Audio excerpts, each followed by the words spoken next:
Hello. Can you hear me? I set like a 3-minute timer, which is way too short. I had so much stuff I needed to kind of figure out. So nice to see you. I haven't streamed since this new feature where you have like these numbers or like the I don't know what it's called, like this high score or something. Yeah, I have some ambient music. I thought we could do like a chill stream to end the week if you have like if you had a long week. It's Friday today, right? Yeah. So maybe I can try and make this a little bit bigger. And let me know if how the audio is. So how are you doing? Vlad Kalensky, the king is back. I don't know about that. Mizuno, hey from Japan. Hello. Voltage Entertainment, hey, what's up? Daniel, it's okay. You can go back and prepare. We love the loading screen. Nice. Okay. Yeah, I might make a longer one without like a timer. I think that's better because I feel like the timer was stressing me out. I should be able to kind of go live when I'm ready, you know. So because like 3 minutes and 12 seconds was just long enough. Yeah, it feels kind of unreadable actually. This chat I have here. Not really sure about what to do with that. So, hang on, let me see if I can. Yeah, how are you?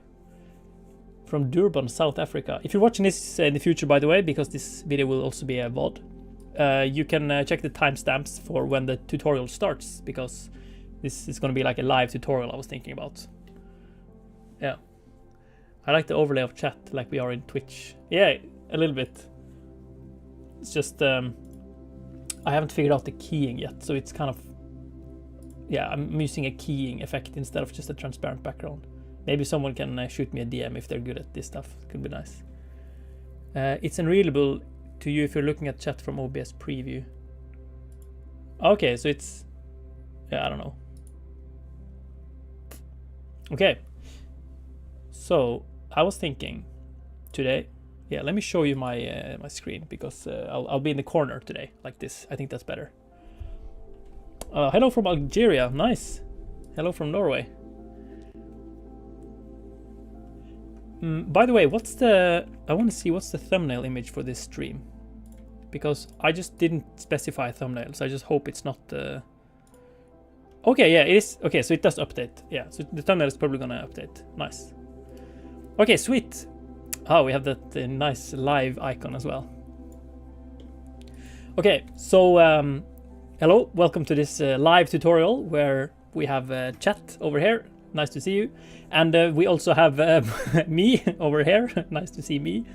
And I was thinking, I'm working on this compositing tutorial, you know, and I have so many ideas and so much stuff I want to show you that there's no way it's gonna fit all in one video. So I was thinking, what if before I post the tutorial, I kind of take you through the entire process of how I was thinking it could be like the maximum amount of information. And then the tutorial will most likely kind of, I want to say cut corners, but I think it will be a good structured tutorial. But I feel like the tutorial will be more like a short explanation and then more like a summary, you know? Oh, new music. Yeah. Huh, didn't expect that. So what I was thinking is that in this video, I'm going to take you through the entire process of 3D tracking using my auto tracker, which is version 1.4. It's not my auto tracker. It's based on open source software. I just put it all together. And then I'm going to show you how you can kind of open that in Blender and how to do some compositing using some very cheeky tricks. I don't know how to explain it, but if you're a real compositor, this video is probably not for you. Let me just tell you that. So you should probably be prepared that what I'm about to show you is a lot of hacks, basically. So let me show you some of the renders that I have been preparing, and then you can decide if you think that's like a good direction you want to go in. So first of all, we have this nature shot here. Here you can see you have these spheres, basically, that's in the shot. And these are being composited. This entire project here took like maybe 15, 20 minutes. You know, it's a super fast compositing workflow. So I think something like this is probably going to be the final result of my upcoming tutorial. And then we have, here's another example where there's this animated crab from my mechanical creature kit, which I think is a really cool effect. You can see it feels like it's kind of alive, sort of, like that. And then we have something I shot in my studio, which is this one, like a sign that just says, "Caution, trackers may slip." And I don't think I will be able to show you all of these clips today, by the way, but I'm going to show you maybe at least some of them. And then we have this one. It's a tunnel shot a few days ago. It's actually with the correct amount of motion blur as well, which is really cool. This is shot on a 24mm instead of a 13mm full frame equivalent that the other shots were shot at. So yeah, I think I'm getting a little bit distracted by the music, so maybe we should do the rest without music. And then we have, for example, this one is probably my favorite, where is this chess pawn that comes out of the ground and it's kind of, I think with sound design, this is going to be quite cool. It's going to be this transforming pawn coming out of the ground like that. I think this could be a cool effect. So what I want to show you today is how we basically track this the studio. Here you can also see I have this crab from my mechanical creature kit. It's also here. So you can see. I kind of like this crab. And I also like the contact shadow that actually looks like it's there, you know. And then of course, the track is solid because we're using this really cool call map workflow that is surprisingly efficient and powerful. Yeah, and then this one where I got the wrong white balance, but it kind of works out anyways. It's this very interesting design that you saw from the beginning of this video as well. So we have a lot of stuff to talk about today. Please let me know which one you think is the most interesting so I can read through the chat later, because I'll keep working on the tutorial in the days that come. So the reason why I'm making this live stream is to just get a feel on what do you prefer, you know?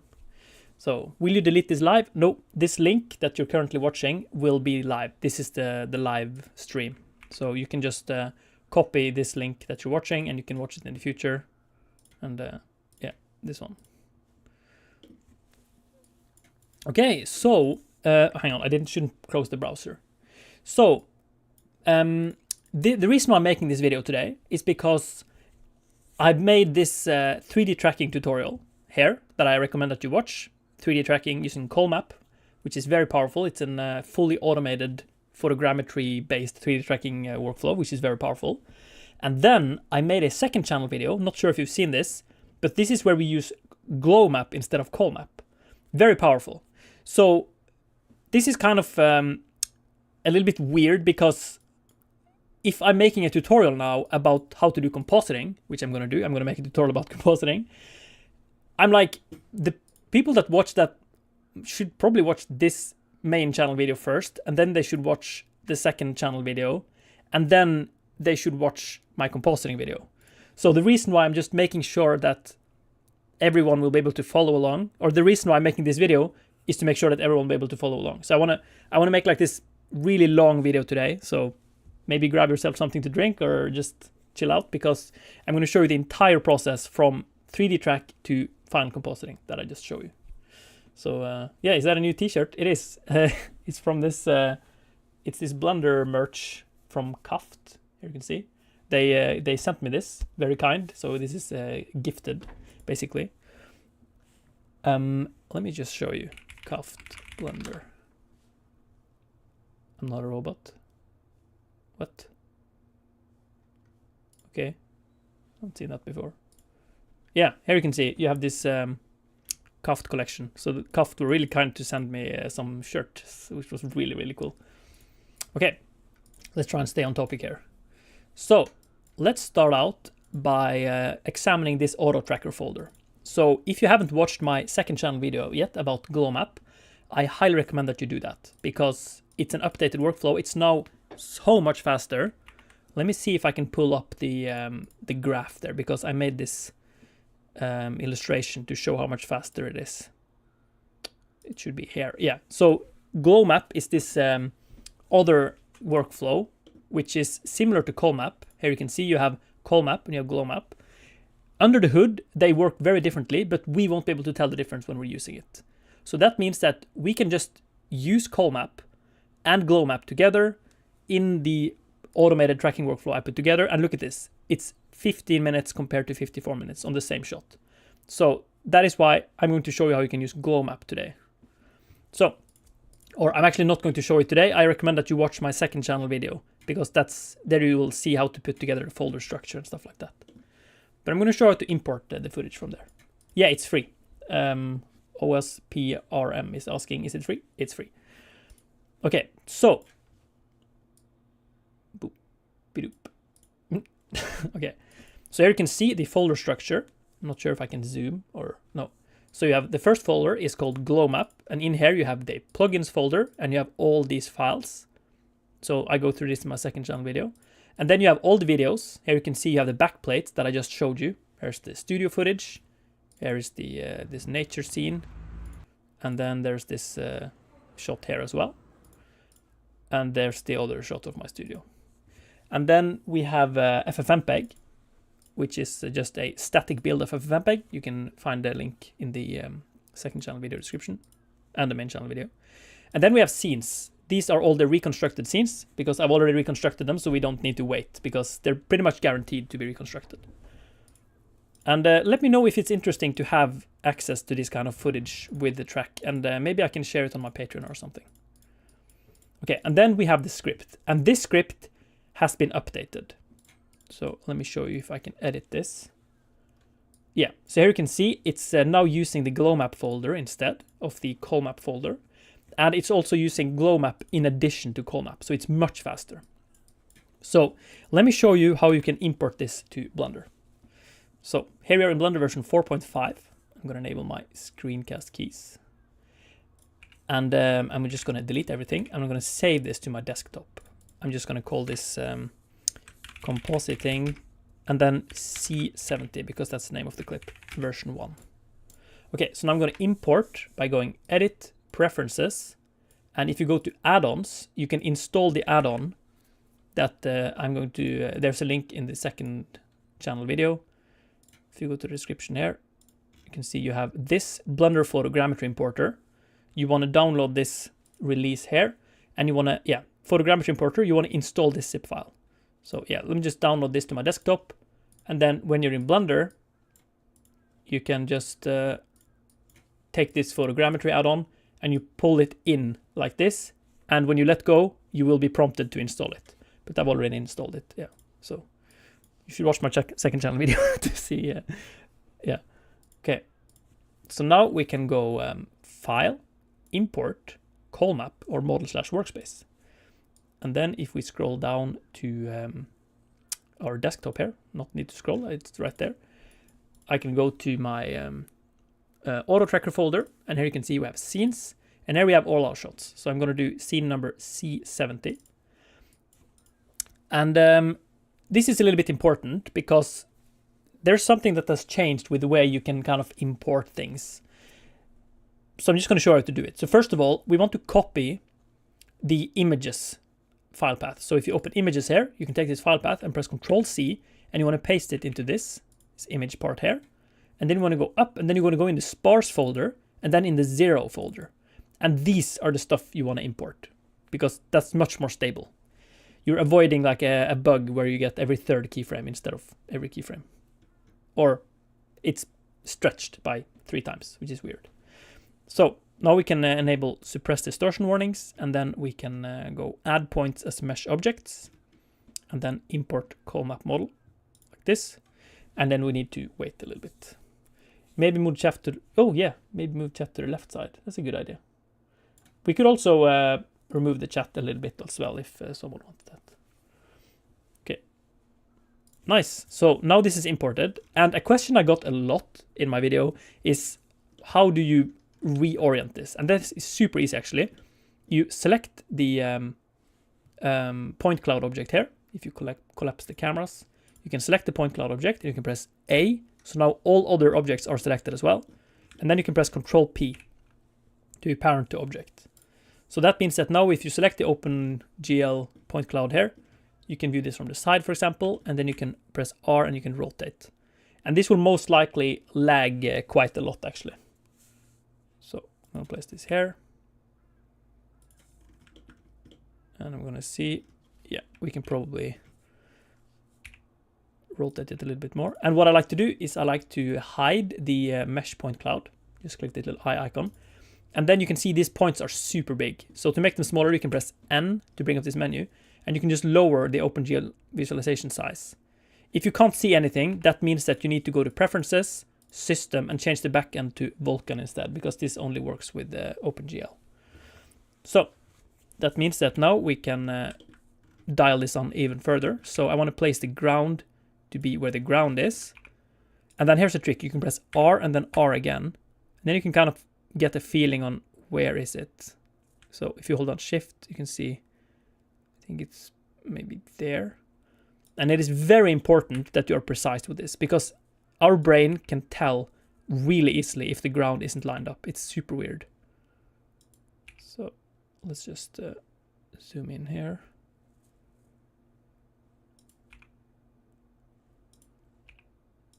Yeah. And then if you view it from above, you can also rotate it. So it's kind of lined up a little bit. It's actually not that important. I think it's much more important that the ground is lined up.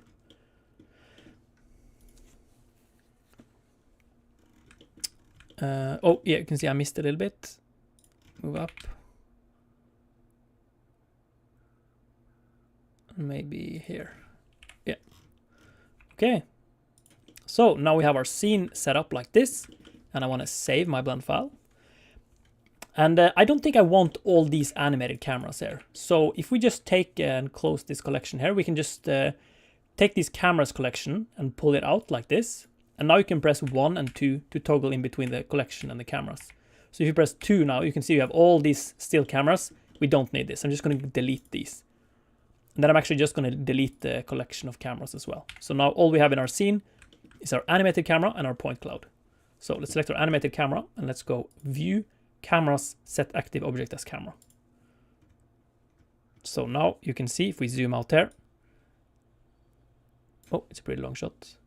Look at that. Track is perfect. And then if we increase the size here again, you can see that this is, yeah, it's pretty much not slipping at all. Very cool. Okay. And the reason why we're doing this shot today is because this is actually a little bit difficult. So let me show you. If you go back here, you can see that we have our door here. This, yeah, if we go to the object data properties on the camera here, and then we go down to background images, you can change the opacity here. So if you can increase the opacity to 1, so now it's much more clear. The reason why we're using this shot is because this door is just so in the way. We need to mask this out. And I think that's a cool challenge. And then another challenge with this shot is that we have a light. This is a very prominent light source. So that's kind of like a challenge, because not only is it going to create some shadows, that will actually be not that difficult, but it's difficult because, well, we're doing kind of like a hack here. So you will understand what we get there. But the main problem is that we want this light to be bright enough. Yeah, you'll understand it when we get there. Okay, so let's start adding stuff to our scene. So if I go Shift A, we can add a plane. And you can see this is already perfectly lined up because we have lined up our scene. So now this plane just, it's there, right? But this doesn't look anything realistic. If we see here, we need to add get cycles into the mix here. So for example, if we, yeah, let me just think how to approach this. Yeah, I'm just gonna drink a little bit while I think.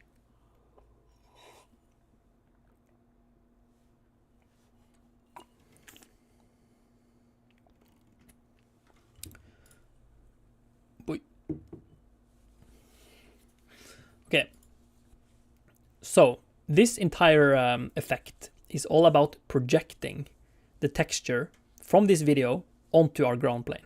So if you view this from the side, you can see you have a camera here, and we want to add our background image like this. We want to add this to the ground texture. So if we select our camera, we can we actually don't need to select our camera. If you select our ground plane, we can scale this up and we can add our video texture to this. So let's split our viewport in half. Let's go right click, vertical split. And let's set this editor type to shader editor. And let's select our ground plane. I'm going to press F2 and I'm going to call this backdrop. And then let's click new on this. When it's selected, let's click new to make a new material. Excuse me. And then now we can press N to get rid of this menu. And if you press, if you select this principal BSF node and press X to delete it, now you can set this viewport shading here to rendered. And I'm going to be in cycles. Here you can see in cycles. If you don't have cycles, or if you don't have GPU, you need to go to preferences and then system, and then change it to whatever render device you have based on your GPU. So, yeah, I see Abdel Karim suggesting the UV project modifier. Incorrect. We're going to do something much simpler. It's so simple that it's a little bit stupid actually, but it just works so well. So I'm going to show you how to do it. So let's take this backdrop here and let's go Shift A. And in the shader editor, let's go Shift A and let's just search for image sequence like this. And then we're going to go to our desktop, and in our scenes, we're going to find the shot, and then we go to images. And then we take the first image and press A to select the rest of them and press import image sequence. So now we have this node that is the image sequence of our footage. So if you take the color here into the surface, you're basically using an emission. I can just go emission shader and place it like that. That's the same with an emission strength of 1. So now you can see we have our texture on the ground here. It's being projected, but there are 2 issues. First of all, it has the wrong aspect ratio. Second of all, the colors are wrong. So we need to change the colors, super easy. Let's just go to the render properties. Let's scroll all the way down to color management. And here you can see you have displayed, the view transform is by default set to AGX. We're going to set this to standard. And now we have the correct colors. And then to get this into an aspect ratio that is correct, it is actually a little bit easier than you would think, because it's difficult to explain, but it's very easy to do. So here you can see that we are currently using the UV. So right now the video texture is using the UV. But if we have some way of just always seeing the texture regardless of the size of the plane, that would be perfect, because then we can scale up the plane and we can move it around just like we want to.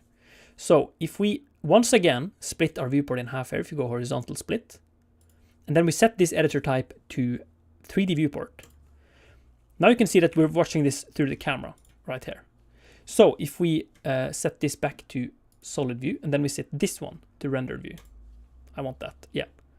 And then we can just get rid of the text info here. Yeah. So now you can see if we select this, move it around, we can control where the texture is.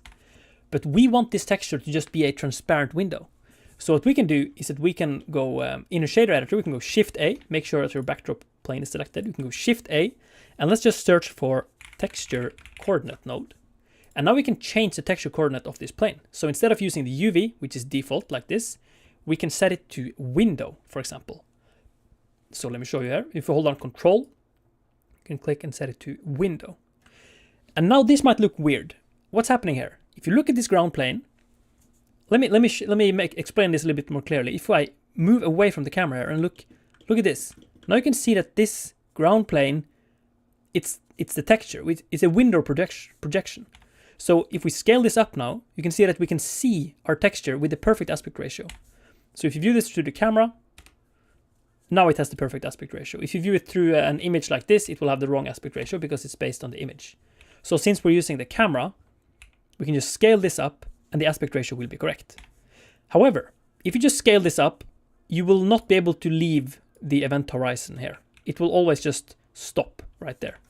So we're going to extrude this up as well. So let's select our backdrop here and let's press Tab to go to edit mode. And let's select these 2 vertices behind here. Select the first one, hold on Shift, select the second one. And now I can press E to extrude it and then press Z to extrude it upwards. And I'm going to make it like really tall, maybe here, for example. Okay, that's good. And then we need to make it longer as well. So if you select these 3, you can press G and X and move it on the X-axis. And now you can see you're expanding this like that. And now you might be thinking, why are we using the window projection? Why aren't we just UV projecting this? Let me actually show you. I'm just going to do a quick duplicate of this, and then I'm just going to hide it. So if you take our backdrop here, if you just subdivide it a bunch of times, maybe, how many times is this? Maybe 300. And then we do it like here and here. And then we could do UV projection. Project from view, like this, and set it to UV. It will look almost similar. Let me just subdivide it again. And one more time. Okay, here you can see it looks similar, right? But the problem is, once we start moving the camera, the camera is moving, right? So the UV projection needs to update. So what we can do, so since we're using the window projection, this is solved automatically. Yeah. And I forgot to enable auto refresh. So now if we enable auto refresh, now you can see that the video file is actually updating as well, which will lag a little bit more. So I'm going to delete this. I'm going to bring back the previous one. Yeah, I'm going to call this backdrop. Yeah, we're going to set it to window again. Okay, but if you set it to window, you can see, if we're going through here, it is a little bit confusing that everything, look at all this stuff that is happening around here. Super weird. So this is because the, what is it called? Yeah, how the image is extrapolated past its original bounds. It's set to repeat. But what I like to do is to set it to mirror instead, because that just makes the reflections a little bit more realistic. So now, for example, we can go to our camera, and if we don't want to see this mirror all the time, we can go to the object data properties. Hang on, let me just see here. Boop. We can go to the object data properties of our camera, and then we can go to viewport display, and we can increase the passport to like this. So now you can see we can only see this, and it looks kind of interesting. Okay, now we're actually getting close to something, because this is already super powerful. So if we now go Shift A and we make an icosphere, for example, and we can increase the subdivisions to maybe 4, and right click shade smooth. If we zoom in here now, this is pretty cool actually. Look at this. If we press G and Z and 1 and we move this sphere up, look at this. If we move this sphere around here, we can even enable this backdrop. So now you can see where the sphere is moving in the point cloud here. If you press G, you can move this around, and you can see that it's actually changing its color based on the environment. So look at this. If you move it over here, it might be a little bit difficult to see, but you can kind of see that it's getting bounce light. And that is real bounce light because it's coming from the video texture. And that is the essence of this workflow. You want to use the video texture to kind of light up your object. And with this window projection, it's so fast to do it. So we can move it over here. You can see that we're getting actual bounce light from this carpet here. Look at this. If you place it in here, very cool, very powerful. But now you might be thinking, where do we get the shadows from? How do we get the shadows? And this is where this technique, it shines, but it's also like its biggest crux. Like it's the biggest problem. Because if you're a real compositor, you will not want to mess with your original footage. Like you will, if you are a legit compositor, you're probably very strict about your colors and how this original image will work. So therefore you will be exporting like alpha channels and shadows and everything like that. But this workflow is all about not caring about the original footage. You are willing to do irreversible damage to it. And as long as you're, when you say yes to that, you can do whatever you want. It's so incredibly powerful. So what I want to do is that I want to turn our backdrop here. I want to change it from an emission shader to a diffuse shader. And yes, that is as destructive as you think, because that means that our backdrop will be affected by the lights. So if we delete our emission shader, and if we go Shift A and this to search for diffuse shader, and then we connect this again, we place the diffuse shader in here. Now you can see everything gets really dark. So now we need to bring the lighting back up in a realistic way, and that way we can get some beautiful context shadows. Question from Answill. I hope we'll get a tutorial. Yes, you will get a tutorial. And I was thinking while we're rendering this, we could do a little bit of like a Q&A session as well. Okay, so now let me show you something extremely cool. Since we have our point cloud here, you can basically see what this room looks like, right? So that means that we can add a light source to this room, to where it most likely should have been, and it's surprisingly efficient. So if we go Shift A and we go light, area light, and this is so cool, so I want to make sure that this is very visible. Now if we take this area light, you can press G and Z and you can move it up, and if you go right click, increase the power, look at that. That is so cool. Now we can actually start increasing the size, for example, increasing the power. Now we can move this around, and it kind of works. And with just a minimum amount of tweaking, this effect just really comes together. And I'm going through this slowly now with you, but when I'm doing this alone, this is like a 7-minute operation. And it is so extremely fast that I think it's worth a shot to try it, because it's so efficient. So this effect is all about trying to tweak the rest of the scene now to make the lighting look realistic. And then we can also add this light that we have over here as well. So, but now there are 2 issues. Let me show you. If you right click and increase the power a little bit more, there are 3 issues actually. First of all, this sphere is getting completely blown out. Look at this, it's overexposed. Don't worry about that. We are using the standard view transform because it's more color accurate than AGX, at least for our purpose. But later in this process, I'm going to show you how we can basically recreate some of the features of AGX, because we don't want AGX, but we want to kind of take care of our highlights a little bit better. So that means that we can ignore that this is overexposed for now. We're going to come back to it. But the biggest problem here, it's 2 problems. First of all, this part of the image is very bright, but the rest is very dark. We don't want that. We want to fix that. But secondly, you can zoom in here. You can see that we have this sharp line that goes here. Goes like this. That is such a stupid thing, because, I mean, that will never be realistic. This will always be very visible. So, to fix that, super simple. You simply select the backdrop, press tab to go to edit mode. You select these 2 points at the top here, or you can set it to edge select by pressing 2, and you can select this edge, and you can press G and Y, move it back like this. And then we need to go to our camera here and just make sure that it's still covering our entire field of view. So let me just see here. Yeah, it looks like it is doing that actually. So now we can add a bevel modifier, because this is still there. So if we go to modify properties, and with the backdrop selected, you can go add modifier and just search for bevel. And then I want to quickly bring back our OpenGL point cloud here. And then we can press in edit mode, select your backdrop, press tab and press 3 when you're in edit mode. So you have this face select, and you can select this entire face, and we can bring this back in. So you can press G and Y. If you bring this back in here, then you can increase the amount and then increase the segments. Like that. So, yeah, I just want to see if I'm missing something here. No.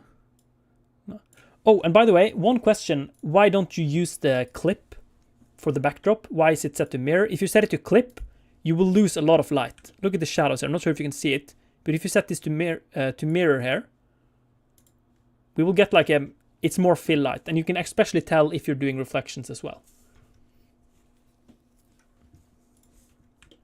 Okay.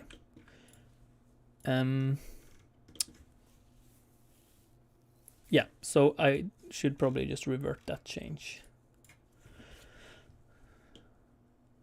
Okay, so now we want to try and make the rest of the scene brighter again.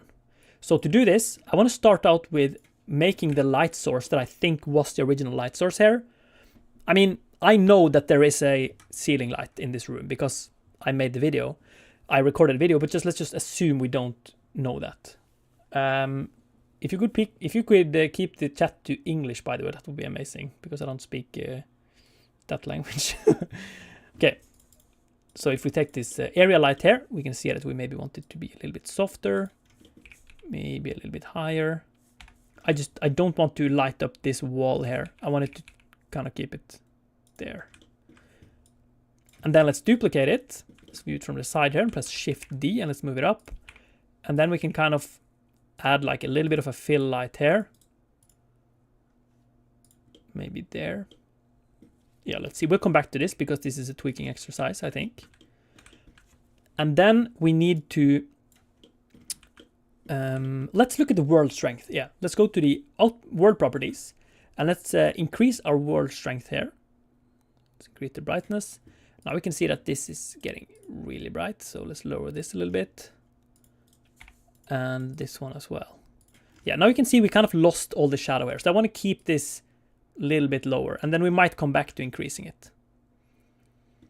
And what's really cool about this effect is that you can actually kind of relight your scene in post. Because you can see that we have a little bit of a control here to make like this vignette that is here. So, oh. Yeah, and the track is super stable. Very nice. How did you get the point cloud? You should check out my second channel. This is where I show you this 3D tracking workflow. That is very powerful. Okay, but there's still too many dark spots. We need to fix this.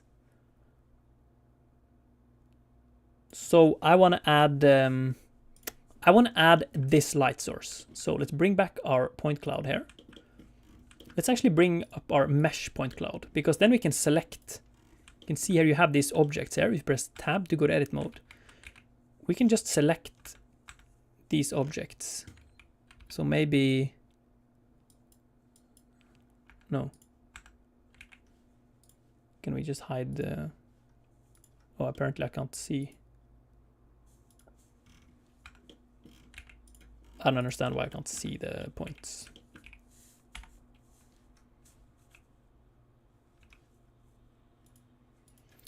Never mind, let's just not use the mesh point cloud. Let's use the OpenGL cloud instead. So if we increase the size a little bit, we can add a light that is exactly on this location. So let's go Shift A, light, area light, and let's just place it in the approximate location. Here you can see we have access to this information here in our point cloud. So we can kind of try and line this up. Should be here. And then we can line it up here. So now if we move around, we should see that this light is in the exact location like that. Nice. So now if we turn off our point cloud here, set it back to rendered view, we can start increasing the power of this light here. So if I right click, increase the power, look at that. Now we can see that we're getting this shadow here. Very nice. So I want to lower the world strength a little bit, and I want to lower this one a little bit. And I want to lower this big light as well. How strong is that? Oh, that's very strong. Yeah, let's do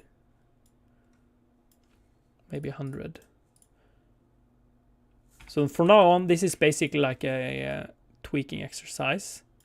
But here you can see that we can actually see this shadow. And this just works so well if we're moving this around. You can kind of see that. Look at this beautiful interaction with the shadows here. Really like that. And once again, don't worry that this is overexposed because I'm going to show you how to fix that.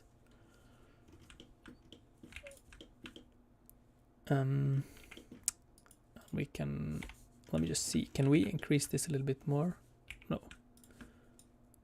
Yeah, that's pretty much locked on there. It doesn't matter that if this is that locked on, actually. We can even rotate it if you want to. Okay, now you can see one of the major issues here. Here you can see if we're rotating this, look at that. We are totally breaking this effect. If we see this from here. Look at that. This effect just doesn't work at all when you can see the light like that. So what we're going to do is we're going to do something very simple. We're just going to add invisible like shadow cards that will stop this light. And it's so stupid, but it works really, really well. So let's just select our light, press Shift S and go down to cursor to select it. And let's go Shift A, mesh plane. And then we can rotate this and we can move it over here. And now you can see this plane. We don't want to see this. So let's go to the object properties, scroll down to visibility, and we can disable camera. We can actually disable everything except for shadow. And if you go to materials, we can give it a new material. Let's just call this hold out. Hold out. and let's set the surface to hold out, which is basically nothing. So now you can see that if we scale this up like this, I want to increase the strength of the light so it's kind of exaggerated. But now we can move this around. And you can see we can kind of control, pay attention to this couch area here. We can kind of move where we want the shadow to be. So even if we haven't created any geometry, we can just go through this super quickly and just figure out where do we place this. So now we place this here, for example. And then we can duplicate it and we can place it maybe here. And I'm looking at the chair and this stool. Don't worry about the door here because we're going to fix that. So let's see, maybe this, and we're also allowed to rotate this if you want to. You can even tilt it down a little bit like that. And what's so cool about this is already fully 3D tracked, so there's like no problem to just place things there and they will stay there. So now this shadow is kind of like, look at that. The camera is moving around, but our shadow that we just created, it's there. I love it. Very nice. Okay, now we need to brighten the scene over there a little bit as well. So we might come back to this one. And let's see if we can pull it up a little bit more. Maybe there. And then maybe like a bigger one as well. Also, what's nice about adding some light sources like this is that if we turn this into a reflective sphere, we will get more beautiful highlights. Yeah. So. Okay, and now I'm going to show you something that is just so crazy that it works. It's very cool that this works. So, you see this lamp here, this one, this is way too dark. We need to increase the brightness of this because what's really interesting is that this scene just doesn't work right now because you can obviously tell that this has been color graded. Like this light is too dark. But what's so interesting is that if you increase the strength of this light, this scene just kind of works. It's so crazy. So what we're going to do is that we're going to take this area light here. I'm going to call this backlight. And I'm going to go Shift D. And let's just move that out of the way. I'm going to call this I'm going to call this stupid light. Because that's what it is. So now if we hold down Shift and right click, you can click in the center of the light. And our 3D cursor will be placed exactly on this backdrop where this light is kind of projected. So now we can take this stupid light here and we can kind of rotate it by pressing RR. You just rotate it so it's pointing towards this light there. So maybe like this. And look at this. This is so cool. If we go to the beam shape, yeah, you can see it's already getting really bright, but it's way too bright. So if we lower the strength to maybe 500, we can lower the spread of it. See that? Now it's just shooting. Oh, I can't see it from the side. But now this light is just shooting this very narrow beam of light. And we're hitting the exact spot of this. So that means that if we now kind of tweak this a little bit, kind of maybe you can set the transform pivot point to 3D cursor and you can press RR. You can kind of change this shape like this maybe, and you can right click, increase the size, and then we can increase the spread again, and we can increase the strength a little bit. And with some glare that we'll be adding later, this actually kind of works. Look at how much more this scene kind of works now because we have this bright light. So this is so cool because now we can, it's stuck there. Look at that, it just works. Very cool. It doesn't work perfectly, it slides a little bit. So if you're doing this with a shot that has a lot more up and down movement with the camera, you might need to come back and kind of keyframe animate this a little bit. Or I don't know, that sounds like a lot of work, but yeah, this is a very hacky thing. Okay, but now you can see we have a big problem here. Very big problem. Oh, yeah, it should start on frame 1. Look at this door here. This is like obviously wrong. This just breaks the shot. So, to fix this, we can use our beautiful 3D track. So let's bring back our point cloud here. And let's just have a look at this edge. Here you can see you have this edge that goes here. Not sure if you can see that. There it goes up and down like that. We want to add a shadeless texture that will replace this door. So if we just go Shift A and let's make a cube, and let's just move it over so it kind of lines up with this edge right. Should be here. Oh, there. Nope. Kind of difficult to line it up. I usually use the mesh point cloud, but that didn't work today, so I'll see if I can figure that out. Okay, so now we have this cube here, and let's just press tab to go to edit mode, and you can press 3 to do face select, and you can take this bottom face and just press G and Z and move it down like this. And now if we disable our point cloud again, you can see that, yeah, we need to move it forward. And we want this to line up with this video texture. So let's just see here. It's almost lining it up. We might need pull it in a little bit closer.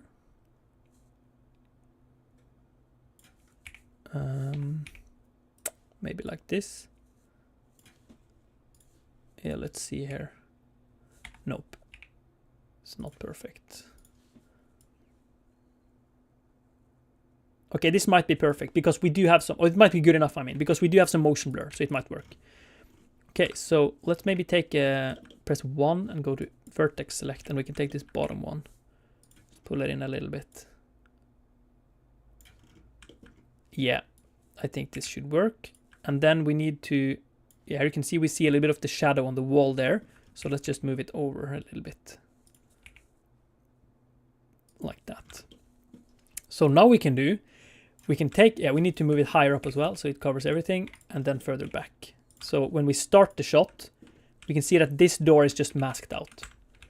And now what we can do, we can select this cube here. No, let's select the backdrop, and let's just take this texture coordinate node and Control C to copy it. And let's select our cube, new material, and we're going to call this backdrop shadeless. So now we can delete our principal BSDF, and we can press Control V to paste our texture coordinate node. And let's actually copy this image sequence as well. Let's paste this, and then we want to set this to a frame. No, we don't want to do that. We want this exact setup. Yeah, so window, and then let's just take the color right into the surface. And look at that. Now we have this emission texture that is not affected by the shadow here. So if we hide this, it looks like this. But if we see it again, it looks like that. So such a fast way to fix that problem. And you might see that this looks kind of weird up here. But when we render this out, and we're going to render it with motion blur, this will actually be taken care of. So it should work pretty good. Okay, and also everything focus is here as well, so it doesn't matter if it looks a little bit weird over there. Okay, let me see some questions. Polly, have you seen InLight's VFX tutorial about Ian's D-Light add-on? Yeah, I have. I watched it for research for this project, and I think that's a great workflow, but I think this one is so much faster than that it is worth it to cheat a little bit. So I can highly recommend that you compare those two workflows when this my main tutorial is out, because I think it will be very interesting to see. Because when I'm doing this right now to show you what I'm doing and I'm explaining everything, I'm working maybe 70 or 60% of the speed of what I usually do. So do you plan on playing piano on this stream? No, sorry. But I'm gonna have to give you a timeout because you've been asking the same question for so long. Okay, now we're going to tweak this lighting a little bit more, because I can see that this is probably, yeah, so I'm going to duplicate this. Here maybe. Yeah, I think this is starting to look good. If we hide all our lights now, what does that look like? No, if we hide this main light, that might be, yeah, I think we might be looking at something here. Okay, so now let me show you how to get rid of this overexposure problem. So if we go to the compositor here, set the shader editor to compositor, and select use nodes, and then we want to set this viewport shading to, oh, sorry, that's hidden from you. How do I fix that? Yeah. Let's set this viewport shading here to use nodes. No, let's set it to, sorry. If we set it to render view, let's set it to compositor to always. There we go. So now you can right click and just join right. Yeah, so now this compositor should be enabled. Now we can add an exposure node. So if we go Shift A and search for exposure, and we can lower the exposure like this. And now you can see it's no longer overexposed. So if you set it to like this, and then we can use a, let's go Shift A and search for color, RGB curves like this. And look at this. Now we can pull this up again. And it's no longer overexposed because we're basically doing like a weaker version of the AGX view transform. So I like to have 2 points. One is for the brightness, and then the second point down here is for the contrast. So you can use this second point to adjust the contrast of your scene, and you can use this one, this at the top here, to adjust the overall brightness. So if you place this maybe here. Yeah, look at that. So now we basically have this ball. And what's so extremely cool about this scene, or this technique, I mean, is that you can take this ball now, you can go to material properties, new material, let's just call this ball, and you can give this a glass shader, for example. Look at that. It just works, and it even has the correct, like, cycles, a little bit of caustics there. It's not real caustics, but it's like, it's not just a shadow. And this is so much work to do with a proper shadow catcher setup. Yeah, you can trust me on that. So if you just take into consider how fast this is to set up, compared to how fast you can make it look actually really convincing, I think this is a really cool workflow. So let me show you. If you duplicate this, you can even give it a different color, for example, and then you can let's call this chrome, for example. Let's give it a glossy shader. Oh yeah, now we're running into a very interesting issue here. Look at this. The glossy shader falls through a little bit. This is a little bit of an issue. So let me show you how to fix this. So first of all, let's take this blob here, this cube we used to mask out our door. We want to select this, and let's go to Object Properties, and as you scroll down to Visibility, you can exclude it from glossiness. So look at that. Now you can see that you can no longer see this in the reflection. That's good. And then what we can do, we can go to the shader editor, set it to world, and then we can find a frame in our video where we feel like we can see our entire scene. So maybe here, yeah, frame 100. So if you select your background here, you can press F4 and go to Preferences. If you go to Add-ons, you can search for Node Wrangler, this one. Then you select your background, press Ctrl-T. And now you get the texture coordinate node, the mapping node, and an environment texture. This would be an image texture if you're in the shader editor, or if you're in the object shader type. But since you're in the world shader type, we get an environment texture. And now since we have imported our entire image sequence, we can simply click this drop-down menu here. You can just search for 100, and we can take frame 100. So now we're taking the image and using that as an HDRI. Look, this is not going to make sense, but this is basically our viewport now. Let me make this more wide angle. So our viewport is now using this texture as the HDRI. And with some tweaking, you can actually make this work for the reflection matte. You can see it's already working a little bit. So let's do this through the camera again. Let's zoom in here. Now you can see the piano there. That's not realistic. So if you take a look at the mapping node, you can rotate this a little bit. Maybe piano is not that bad actually. Let's place it maybe here. Yeah, that looks kind of correct. And then you can also increase the Z-axis. I think that's good. Kind of helps a little bit. So maybe set it to 3. So look at that. Now we can compare before and after. Here you can see we have before, where it's just this gray matter. But if you connect this, now you can see that you actually have that looking there. And the colors are changing a little bit, actually, like this. So if you want to be completely sure that you're not changing the color, I'm going to show you a little bit of a trick here. So let's go Shift A and let's search for Mix Shader. And then let's duplicate this background there. And then let's plug the color into the strength instead. So now if you hold on Control and Shift, you can see that this is what our environment map looks like. I'm going to set this to, yeah, look at this. Now this is like a black and white version, so we have no color information. And then here you can see we have the regular one, which has a lot of color information. So we want, excuse me, we want our diffuse shader to only receive the black and white data, and then we want the glossy shader to receive the color data. So to do this, we can use a light path node. Don't worry if I'm going too fast, I'm going to show you the node setup so you can see. So here you can see we have a light path node. And here we can separate the data of what we're seeing and what Blender is calculating, I guess. And here you can see you have the glossy ray. So if you take the glossy ray and pull it into the mix shader factor, now you can take the background here, that is just the black and white color, plug it into the shader here, and now look at this. Now what we can see, wait, did I mess that up? I think I did it the wrong way. Should it be like this? Yeah, so now the HDRI that is lighting up our diffuse scene is black and white, but if we zoom into the reflection here, you can see that the reflection has color, right?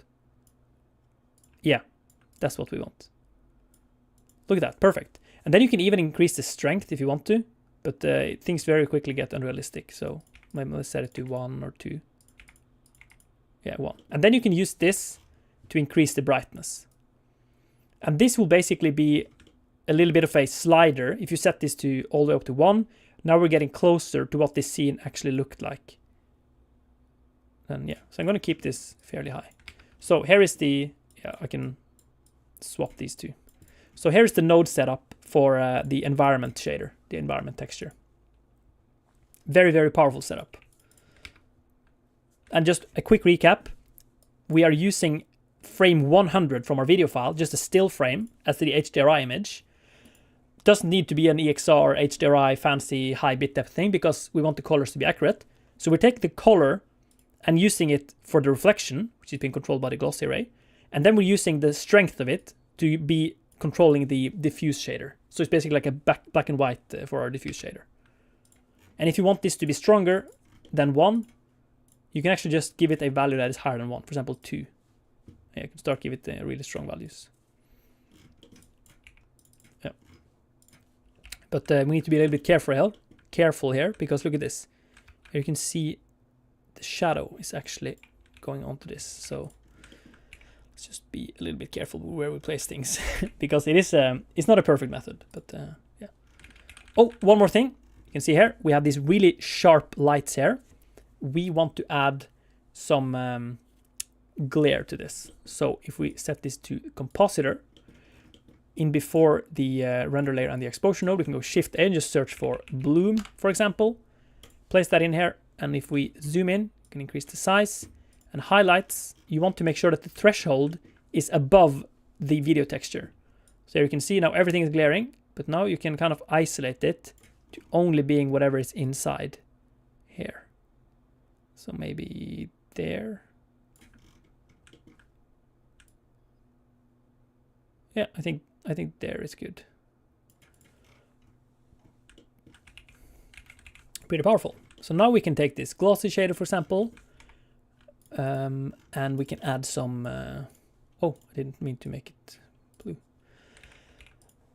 Where we can add a distortion, for example, like a Voronoi texture. So let's search for Voronoi texture.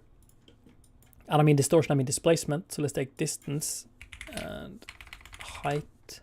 And let's add a displacement map like this. So now we can kind of play around with a little bit of a something like that. Just makes it a little bit more interesting because I feel like if you have it like this, then you might struggle because if you're peeking, you can see that, oh, there's actually some issues there. But if we're just making it look a little bit more detailed, then this is actually a really cool effect, I think. And this also works with the glass if you wanted to use it there. Here you can see, like that.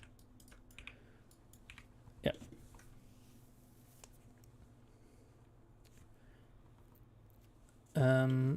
Yeah, okay, so just a question I see about, does this work on Windows? No, on Linux. Yeah, so here you can see I have my script here is on a gist, and we have some forks. And it seems to be one fork. Let's have a look.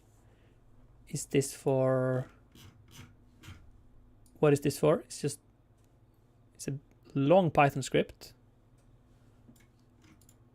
Yeah. sorry, what I meant to show you was this. Here you can see a batch reconstruct under forks here.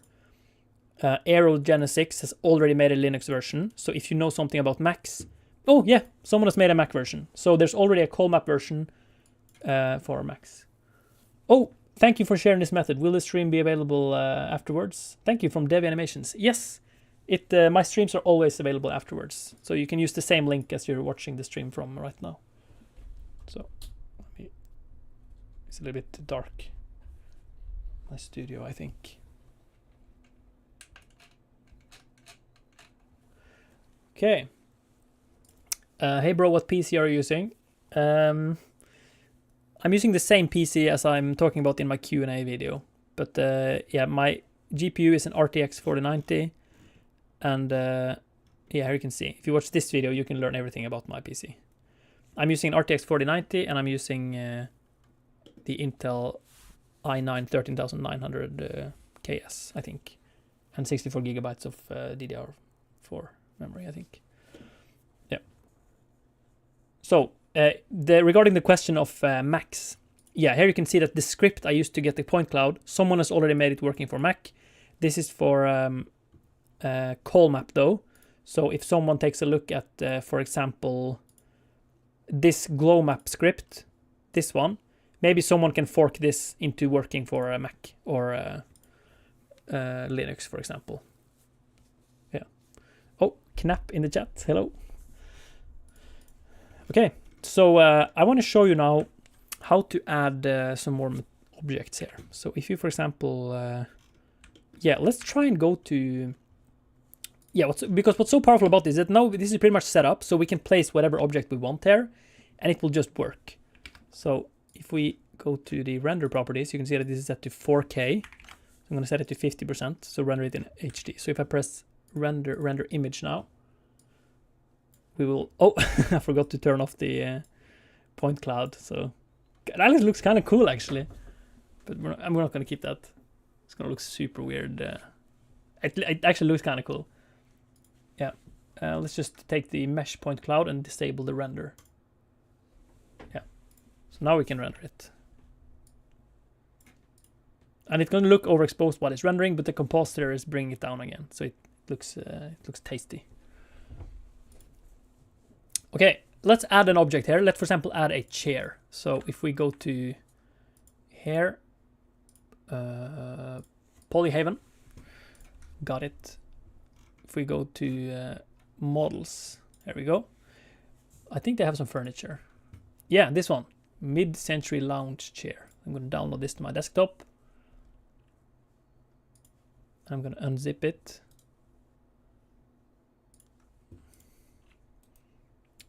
Yeah, mid-century lounge chair.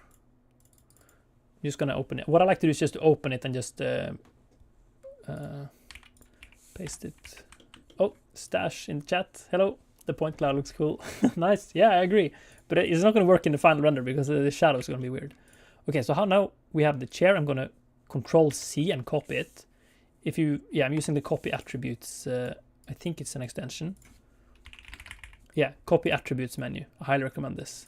Because then you can copy, for example, objects, or you can do rotation and stuff like that. So I'm going to copy the chair, and if we get in here, I'm going to make a new collection. I'm going to call this chair, and then Control V to paste it. And now we can scale it up. And let's just put this in a hidden collection. The balls. Okay. Yeah, now we have a chair, and we're going to scale this up. Oh, it might actually not work.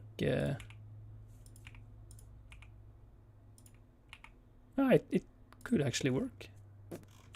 That it works surprisingly well, I think.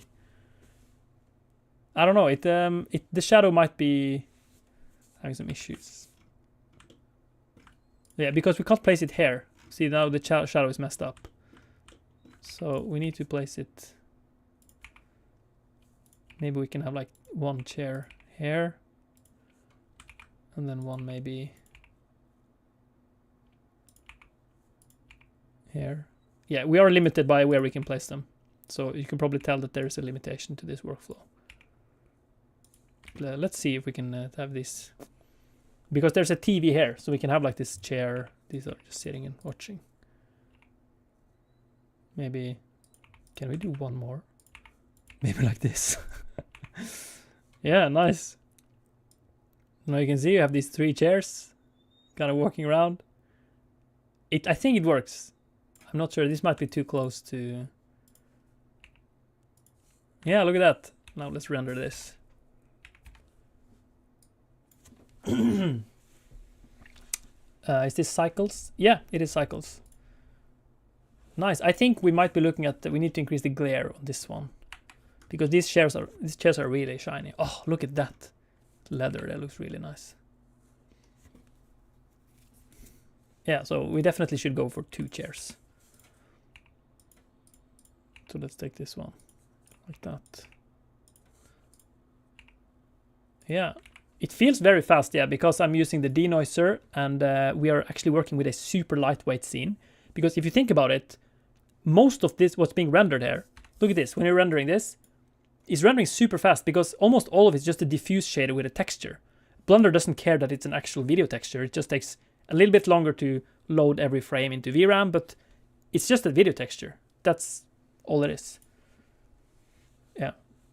So I think what's strong about this workflow is that it's super fast, but if you want to start tweaking stuff now, you're going to struggle because you're going to have to actually change like the position of the lights and stuff, and it's a little bit of a hack. But yeah, to be fair, let me show you the other shots I did.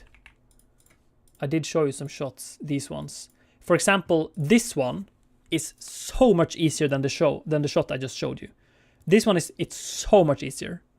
And then you have this one as well. This one was super easy. It's just it worked on the first try, basically. It's the same exact thing that we did, but you don't need to do the trick with this light to make this look bright. And then you also don't need to mask out the door, for example. So, and then this, yeah, it's also easier on a higher focal length. So this is shot with a 24mm full frame equivalent, but the other shots are 13mm, which makes it a little bit more difficult. Like this. Yeah. Oh, I forgot. Here you can see I have my shadow in there. Yeah, I should probably show you how to do that. So let's put this, let's hide the chair collection. Let's take balls collection. If we take this one, for example. Oh, if we scale this up just a little bit. Yeah, we have this big one here.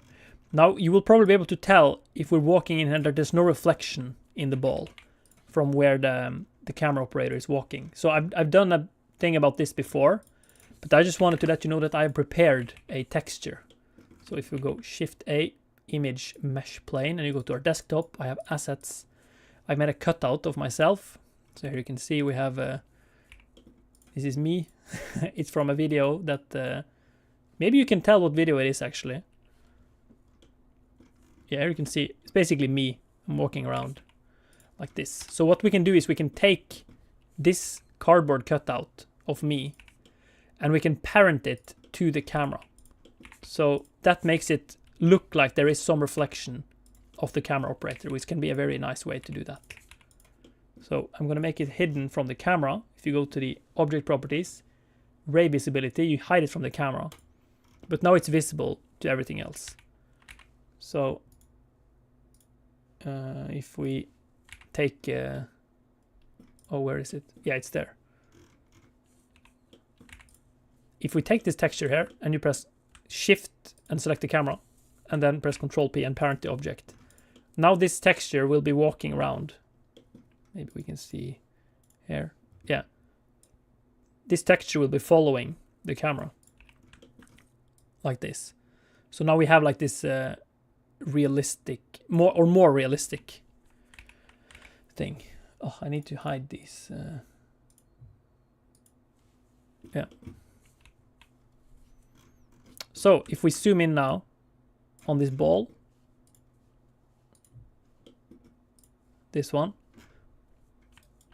you can see that there's me, basically.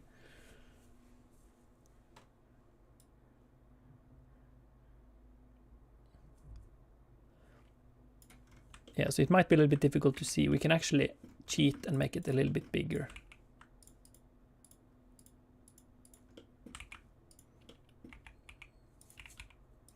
And then I'm also want to set this to just be a wireframe, so we don't need to see this.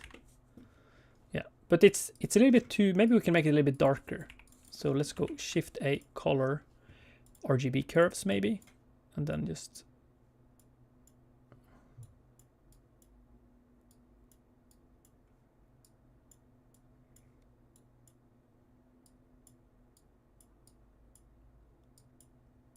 yeah, so it's a little bit darker there.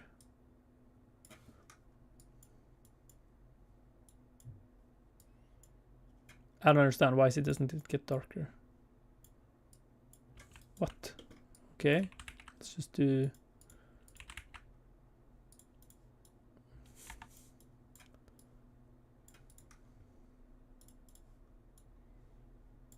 I don't understand. Oh, it's the stupid principled node that has just. Yeah, I really dislike the principled BSDF node. So we're gonna just do it like this.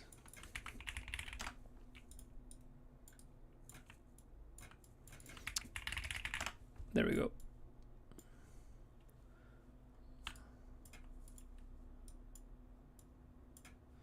Okay, now we don't need to worry about that hidden reflection thing. And then we can go do it black and white, for example. Or no, we can actually use sorry, this is getting a little bit where's color? This is a little bit over the top here, but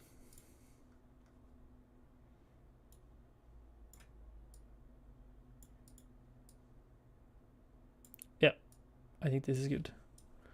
Okay, so yeah, you could add an animated character, but most likely you wouldn't be able to tell that it was animated. I think because I've been experimenting with it a little bit. I was actually planning on making like an asset pack of animated cameramen that you can parent to the camera, but it's so difficult to tell the difference between an animated cameraman and just this sticker. So you can save yourself a lot of time and VRAM by just using a sticker. So let's bring back the distortion.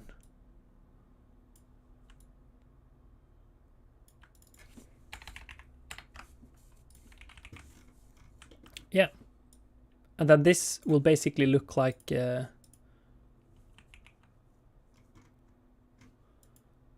will basically look like this animation that I did. Oh, I forgot to include it. Yeah, basically this one. Here you can see this object here is pretty much the same shader, just not a different color.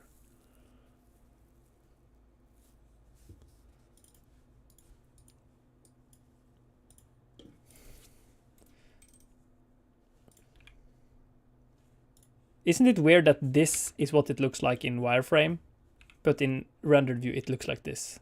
That is so crazy to be able to use video textures for stuff like this.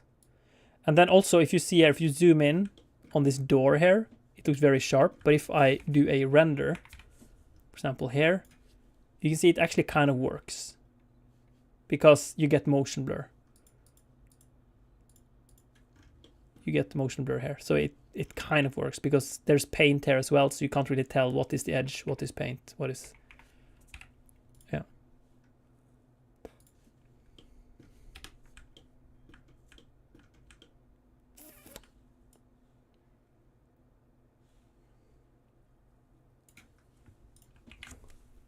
Yeah, so I think we should be able to add whatever object we want there now. So here we have the ball, and then we also have chairs, for example. Not sure how much we can.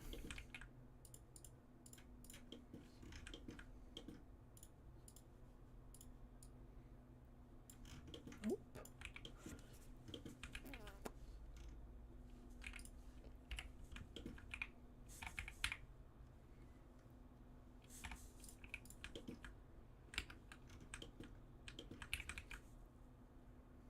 It looks a little bit. Oh wait, I've forgotten to. No.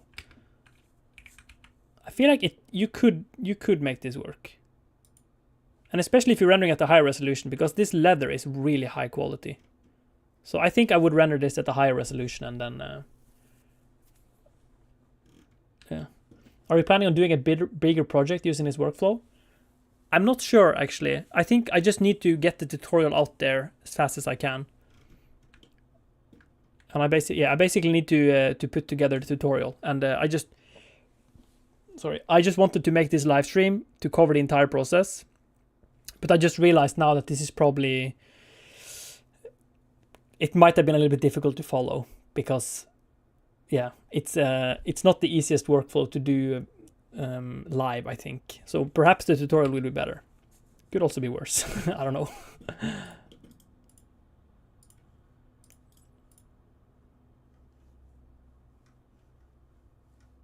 Yeah.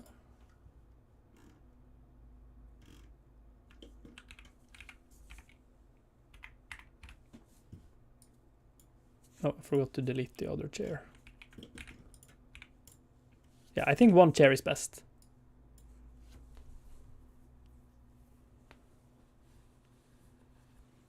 Yeah, the chair maybe needs to be bigger. Yeah, that's a good point. We can see the... What does the point cloud look like? Yeah, it probably needs to be a little bit higher, yeah. So maybe if it's like... There, maybe? It's so difficult to get the real size on stuff like this, especially cars. That's so difficult. If you ever try to put a car in a scene and you try to like eyeball the size, you're like, it has so much to say to just make the car like 2% bigger. It's crazy.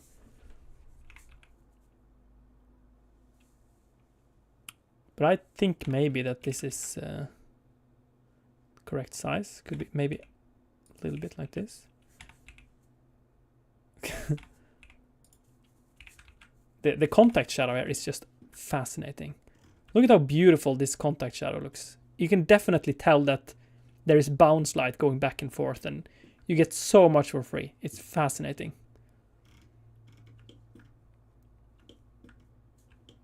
I think maybe the denoiser is damaging this leather too much, because if I zoom in, it looks beautiful, but far away, it still looks really good, but then here, it starts looking just like a blob. So I think this is actually one of those scenes where I would go very low on the noise threshold. Oh wait, the noise threshold in the viewport is different. Let's do a render with and without the noise, and let's see if we can tell the difference.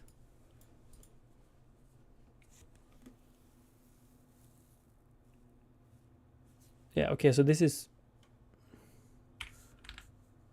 Let's just do without denoising. That's... yeah. Or let's do the denoiser, but let's just see.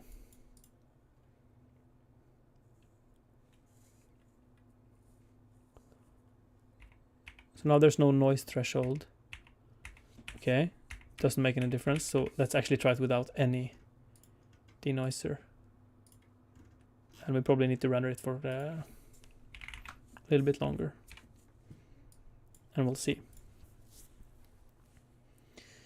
When is the next stream? I don't know. I just like to stream spontaneously. And the reason why I'm streaming today is because I was actually in a Norwegian podcast a couple of days ago. Yeah, on Tuesday. I think I can send you the link actually. If you speak Norwegian, you might have enjoyment from it. It's twitch.tv/nerdelandslaget. We talked about gaming and stuff like that. Let me just see videos. Yeah, there's me. So, yeah, that's me. Okay, so it was actually super fun to be on that stream, and it was so nice to speak Norwegian. That was crazy. It made me think, like, maybe in the future, in like 10 years or 5 years, if we get some real-time voice translation, could it be possible to train it on all my existing YouTube videos and then making me speak Norwegian, it gets automatically translated? I don't know if that will work. It's probably not that authentic, but yeah. It was a great podcast episode. Oh, nice. You listened to it. That's cool. Yeah. What games are you playing right now? I'm actually a little bit of the reason why I'm making this stream today is because I got so hyped up on gaming by being on this gaming podcast that I'm like, I need to play video games. But now I'm like, oh, I kind of want to make this compositing tutorial. So that's the reason why I'm making this stream, is because I'm basically forcing myself to work on the compositing tutorial. Because if I've been gaming right now, I wouldn't be making the tutorial, you know. So, but also one more thing I did as a consequence of being on the stream, I got this book that I got really hyped about. This one, if you play World of Warcraft, you might have seen it. It's the book about Illidan Stormrage. I don't know, I've never read lore before, so yeah, very excited to see if this will be something for me. So I got a little bit interested in like playing a demon hunter in World of Warcraft, but we'll see. So, but what I'm actually playing right now, I am playing Beyond All Reason. I like that a lot. So it's an open source game. Yeah, you should check it out. beyondallreason.info. This one. This is such a cool game. It's completely open source, so you can download your models from the game. It's crazy, actually. More resolution, less sample will fix that issue. Yeah, I think so. I think you're right. That this I think this render will definitely be fixed with let's try and do a 4K render.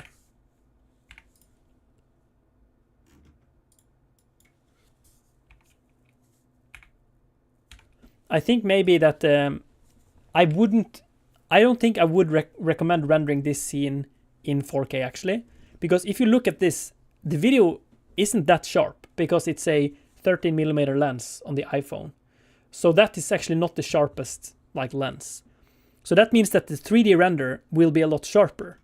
But since we are cheating so much by doing everything in camera in this compositing workflow, you kind of get like this. You can't really sharpen only the background video or upres it. Or you could do using masks and stuff, but that's like the whole point of doing everything in camera. So I think that the best way to get like a super realistic result would actually be to render this out at like maybe 1080p or something, and then upscaling everything in, for example, DaVinci Resolve using the enhanced upscale thing. I think that would work really well. Hey Paul, I was wondering how to use compositing with transparency in Blender. I was trying to use bloom and it showed up in Blender result when rendering animation, but not in output file. Yes, I know exactly what you mean. And using bloom and alpha and transparency, it's a nightmare. It's actually just not intuitive.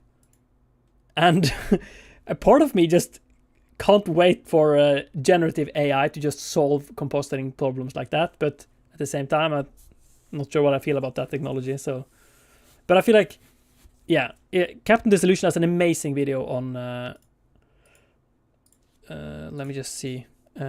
Captain Dis. I don't know how to spell it. Yeah, Alpha. He has this amazing channel. This one, no, yeah, the channel is amazing, but this video is amazing.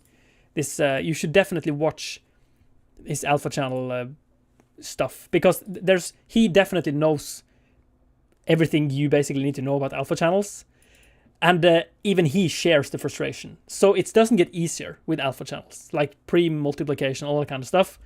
Yeah, so that's why this workflow is so cool, because we don't need to worry about that. We have everything is with, like, the bloom is burned into the image, so you don't need to do any compositing later, which is probably copium, but yeah.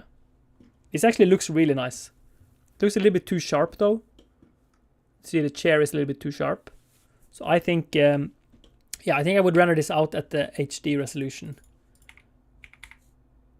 Yeah, because it looks more integrated here. So I think I would render it in HD resolution, and then maybe scale it up in post. And then I think I would use a denoiser. Maybe, yeah, maybe like this, and you'll save a lot of render time as well.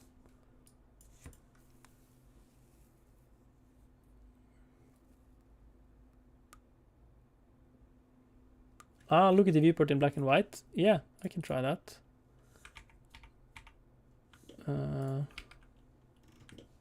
It's a good point, actually.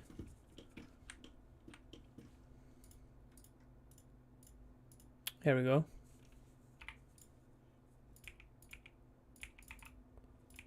Yeah, you might be right.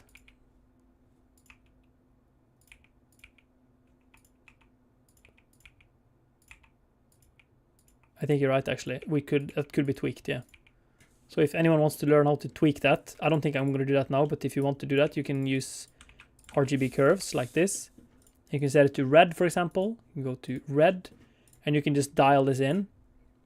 Try to make it work, like... Oh, that doesn't make sense. Yeah, of course you're doing the entire picture. I'm so stupid. Yeah, I forgot. I thought it was... Please excuse my ignorance. But if you have an alpha channel and you're doing it like that, then that will work. Okay. Yeah. So for now, I think if you're doing objects that have a lot of shiny in them, for example, this ball, then it looks really nice. Like this. Or maybe even if it's glass. Like this. I really like that. Yeah, Cryptomat, that is what we're trying to avoid, my friend. That is just too time consuming. Yeah, I think... Okay, but if you thought this video or this live stream was a little bit confusing and you got confused throughout this process because I've been kind of exploring this, then you should check out my tutorial when it arrives. It could be probably next week, I don't know. I will make a new tutorial on youtube.com/polyfjord where I take you through the compositing workflow I've been preparing.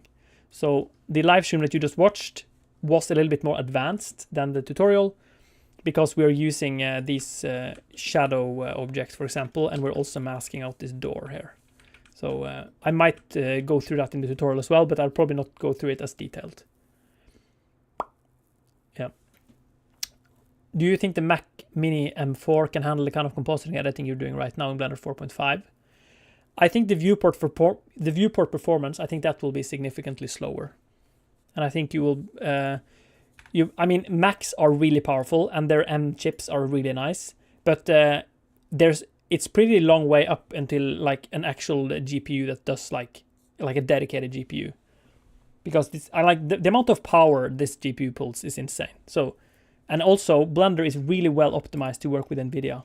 So if you, for example, see here under denoising, you can use optics, which is really nice. And then you can, yeah, you're using the most parts of the GPU. And I also saw this, Andrew Price made this video about using DLSS with Blender as well. I don't think you will get that on Mac. So I think a Mac Mini is an amazing workstation, and I think you will have a lot of fun with it, especially if you're running large language models locally. I think that's a lot of fun. But I think if you're doing 3D animations with Blender, probably Windows or Linux with NVIDIA GPUs is the fastest as for now. I think you can use Blender benchmark, and you can see. Top GPUs, for example. Here you can see everything is NVIDIA, and then at some point you will get some AMD cards, and then further down the line you will get let's compare more here. I think the Apple M3 Ultra is all the way down here.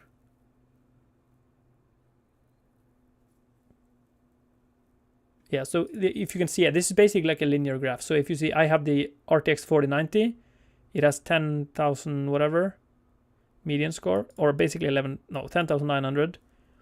And then the M3 Ultra has 74. Yeah, so you can basically, if you round it up a little bit, you can see that the M3 Ultra basically has 75% of the render power as the RTX 4090. So that means that this render, take the longest one. This one that took... let's say it took 100 seconds. That would take, I don't know how the math would be, but maybe 150. I don't know. Yeah, this will probably take closer to 2 minutes on your Mac, which is actually kind of fine now you think about it.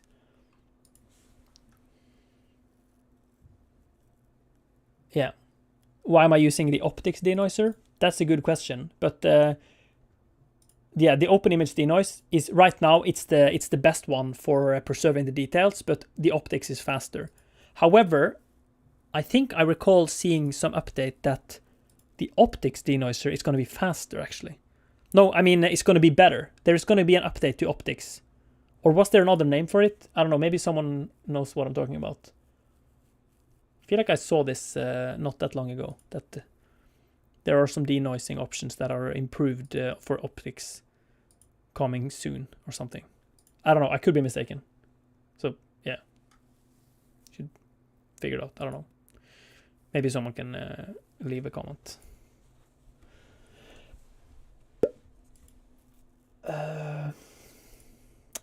Yeah, I wonder what the thumbnail is for this live stream. Nice. I should probably have this up in full screen when I exit, so this will be the thumbnail.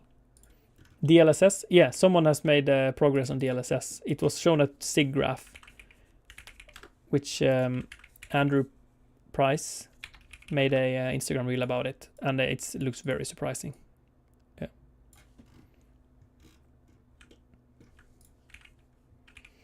Okay, let me actually just show you some of the other tracks that I have with the auto tracker, because I really got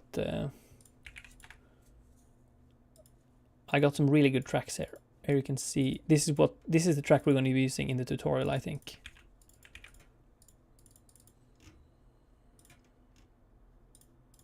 I'm going to import this so you can see. Have you seen the 500K full gold Asus GPU? No, I haven't. Is that a GPU made out of gold? Sounds crazy.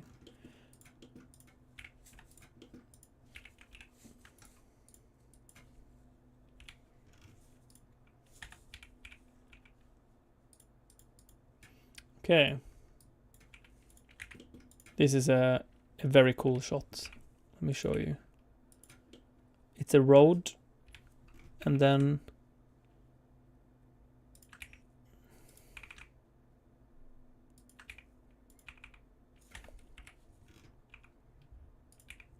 maybe like this.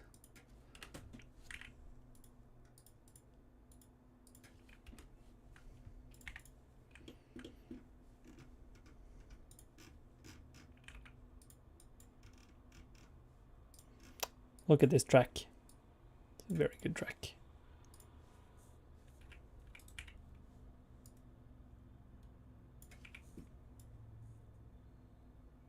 It looks very nice.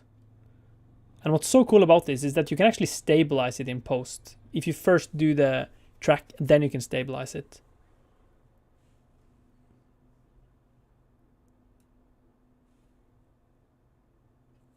So if I see this, very nice track. So this is the shot we'll be making in the in my upcoming tutorial. Here you can see you have some examples. These three, for example. It's an easier setup than what I showed you in this live stream.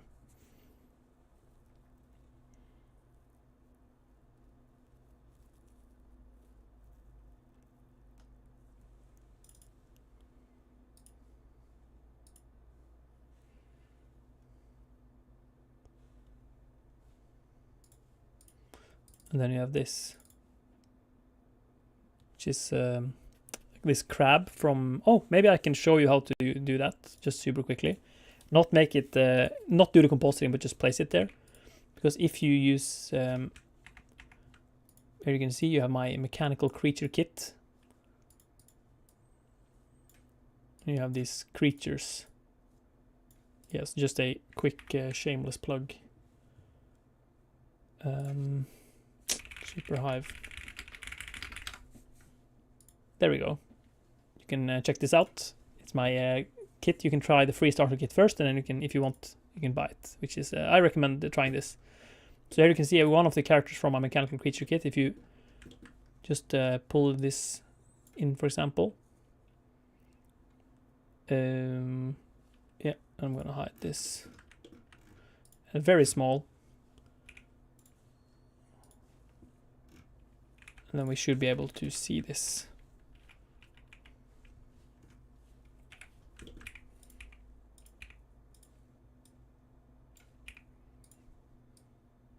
Yeah, look at that. Look at how fast that is to kind of just set up.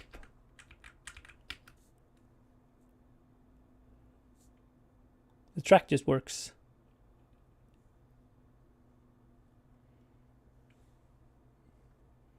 Oh, Omar, thank you so much. GOD5, I don't know how much that's it, but yeah, thank you. I tracked a video from my balcony and it looks so flat with no depth in the points. Any idea why? It could be that you had a really high focal length, like you were really zoomed in, and it could also be that you're not have that much parallax. So like you're not moving that much from side to side. If you see in all these shots that I've done, these ones, you can see that I'm always walking around. So you're getting parallax, you're getting changed in perspective. And you can see here as well. So that way you're almost guaranteed to get like a good point cloud. How do you learn to type so fast? Do you practice on typing website? No, I think I've just been on my computer my whole life, and then you will eventually learn to type really fast. And also if you play video games, then you also need to type fast because you need to get like a message in before something happens in the game, you know. So yeah, so here is the same shot, but you need to have a lot of parallax because, or you don't need to, but I feel like it's easier for the solve to see. Yeah, I think I type in bursts, by the way. So I don't have a fast enough. If I'm running a lot of stuff, it's not that fast actually. What do you think of DaVinci as a compositing app? I think Fusion is quite slow, and I think maybe you could even just use Nuke instead of Fusion if you want to use that. But I think maybe compositing is gonna just disappear in 5 years, because I mean the rate generative AI is going, it's not gonna make sense to do compositing. You could model your robot and make every animation ready, and then just take the video and just say like figure it out, and it will most likely be able to do that. Oh, hi from Jordan. Yeah, thank you so much. Maybe can I give you a like? Yeah, nice, cool. Fusion is cool for small, quick stuff, but why use it if you know Blender?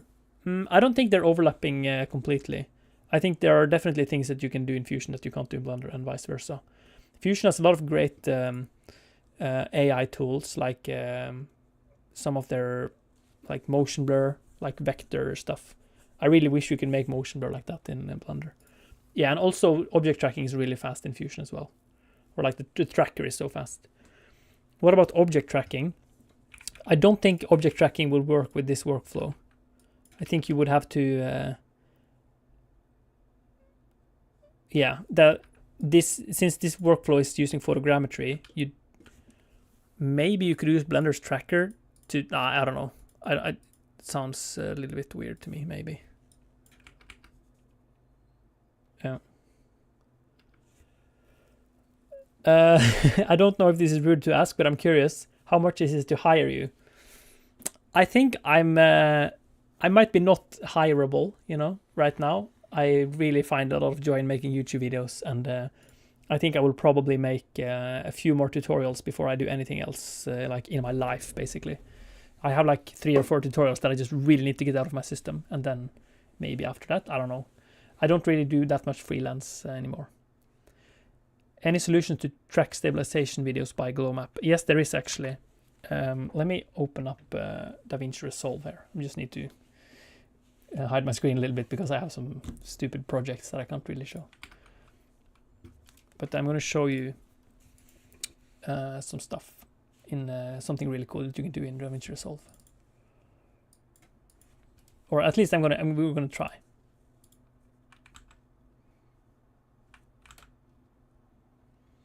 Okay, let me just make a temp project file here.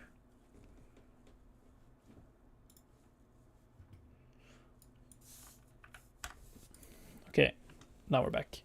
So if I import this video, for example, I'm going to try something. So here you can see we have this 3D tracked shot there. This is the shot I showed you earlier. And now if we I'm just going to try something very stupid. I'm going to take this and I'm going to go over to stabilization here I'm just gonna try and stabilize it. It probably won't work, but we'll see. Oh, no, the clouds are a little bit weird. Yeah, it doesn't work completely. But if you try to tweak this a little bit, you might, maybe we can lower the strength and the cropping ratio. Let's see here. Yeah, it's a little bit better. It's not perfect, but there are better stabilization apps. But one thing that I want to kind of suggest, maybe someone out there is watching this and they know how to solve this problem. Because there is this program called GyroFlow. Yes, I'm not a robot. There's this program called GyroFlow where you need to, or where you don't need to, you can use gyroscope data from your camera and then stabilize it in post.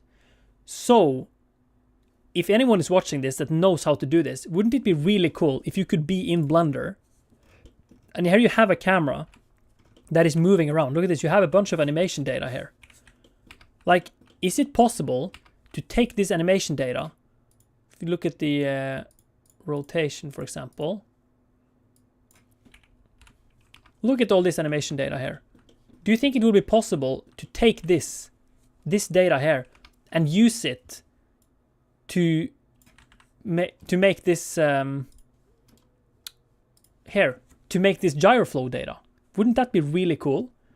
Maybe someone is able to do that if they're watching this video. That would be so cool. Please try and do that. I would love to see it, because that means that you can use photogrammetry to do automatic 3D tracking on any video file or some video files that have no stabilization.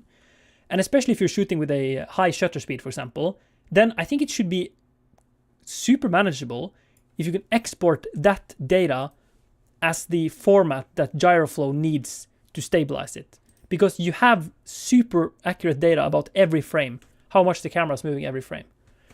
I think I'm not I don't know how this would work, but I think that one thing that you would need to do, for example, is to interpolate so you have more data, because here you have one keyframe every frame.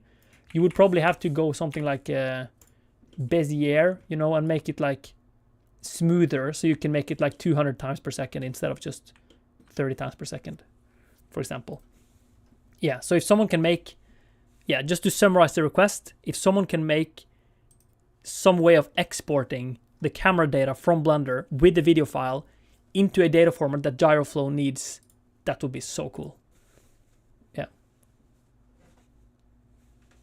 Bro, you didn't say how to track stabilization videos. That's what I've been talking about for the past 2 minutes. I don't understand. Yeah.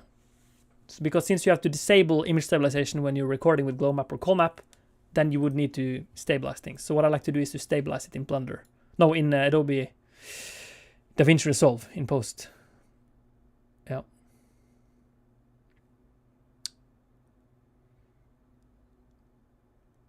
Okay, but now I'm gonna get back to making this tutorial. So make sure you subscribe to my channel so you can watch it when it's ready. So yeah, that's it. Thank you for hang on. Thank you for watching this stream. Thank you for leaving a comment or chatting, and I will try and fix this. Or maybe I won't be able to do it, but the chat here looks a little bit weird, so I'm going to try and fix that. And then also let me know in the comments if there's something you would like me to do a live stream about. That could be cool. So thank you so much for joining the stream. Bye. I'm going to also write bye here. Bye.